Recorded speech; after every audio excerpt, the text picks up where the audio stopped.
తెలంగాణ ప్రజలు ఉద్యమించి సాధించుకున్న తెలంగాణ రాష్ట్రానికి 11 ఏళ్లు పూర్తయ్యాయి. ఉద్యమ పార్టీ చేతుల నుంచి తెలంగాణ ఇచ్చిన కాంగ్రెస్ పార్టీ చేతుల్లోకి అధికారం వచ్చింది. పాలకులు ఎవరున్నా కానీ ఇప్పుడు సంక్షేమ పథకాల పేరుతో డబ్బులు పంచడమే ప్రధానమైంది. అయితే బతుకుల్ని బాగు చేసుకునేందుకు అవసరమైన పరిస్థితుల్ని ప్రభుత్వాలు కల్పిస్తేనే కొంత సార్థకత ఉంటుంది.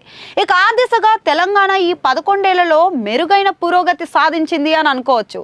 నీళ్లు, నిధులు, నియామకాల్లో సంతృప్త స్థాయి తెలంగాణ ఉద్యమానికి పునాది. నీళ్లు, నిధులు, నియామకాలు ఈ విషయంలో తెలంగాణ ఏర్పాటు తర్వాత ప్రజల్లో అనుకున్న లక్ష్యాన్ని సాధించామన్న సంతృప్తి అయితే కనిపిస్తోంది. ఇక తెలంగాణ ఏర్పడిన తర్వాత పంటల విస్తీర్ణం అనూహ్యంగా పెరిగింది. దేశంలోనే అత్యధికంగా వరి పండించే రాష్ట్రాల్లో ఒకటిగా నిలిచింది. ఇక ఇతర పంటల్లోనూ ముందడుగు వేస్తుంది. ఇప్పుడు నీటి కొరత అనేదే లేదు. తెలంగాణ ఎగువ రాష్ట్రం కావడంతో పై వాళ్ళు దోచుకుంటున్నారన్న బాధ కూడా లేదు. దిగువ రాష్ట్రం ఏపీతో అప్పుడప్పుడు రాజకీయాల కోసం గొడవలు పడుతున్నా కానీ ప్రజలు పట్టించుకోవడం లేదు.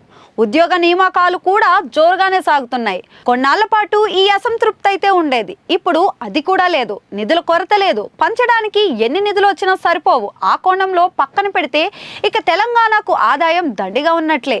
అభివృద్ధి దిశగా ముందడుగు వేస్తున్న తెలంగాణ 11 ఏళ్లలో అనూహ్యంగా ముందడుగు వేసిందని చెప్పకనే తప్పదు.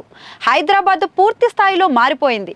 గ్లోబల్ సిటీగా మారుతోంది. శరవేగంగా విస్తరిస్తోంది. హైదరాబాద్కు 100 కిలోమీటర్ల వరకు ఇప్పుడు హైదరాబాద్గానే పరిగణిస్తున్నారు. పరిశ్రమలు ఇతర జిల్లాలకైతే వ్యాపిస్తున్నాయి.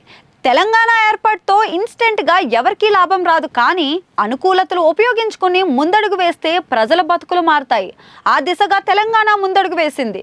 తలసరి ఆదాయంలో దేశంలోనే నెంబర్ 1 రాష్ట్రంగా నిలిచింది. ఇక ప్రత్యేక రాష్ట్ర ప్రయోజనాల దిశగా సాగుతున్నట్లే. ఉమ్మడి ఆంధ్రప్రదేశ్తో కలిసి ఉండటం వల్ల ఇంకా మేలు జరిగి ఉండేదని ఎవరైనా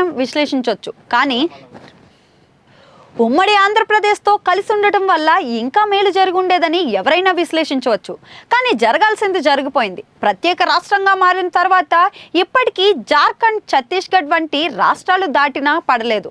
ఆయా రాష్ట్రాలతో పోలిస్తే తెలంగాణ మెరుగైన స్థితిలో అభివృద్ధి పదంలో ముందుకు వెళ్తుందని చెప్పకనే తప్పదు.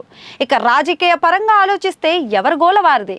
అప్పట్లోనే బాగుంటుందని కొంతమంది, ఎట్లన్నా తెలంగాణ ఎట్లయిపోయిందని కొంతమంది రాజకీయాలు చేస్తుంటారు. కానీ రాజకీయాలకు అతీతంగా తెలంగాణ అద్భుత ప్రగతినైతే సాధిస్తోంది.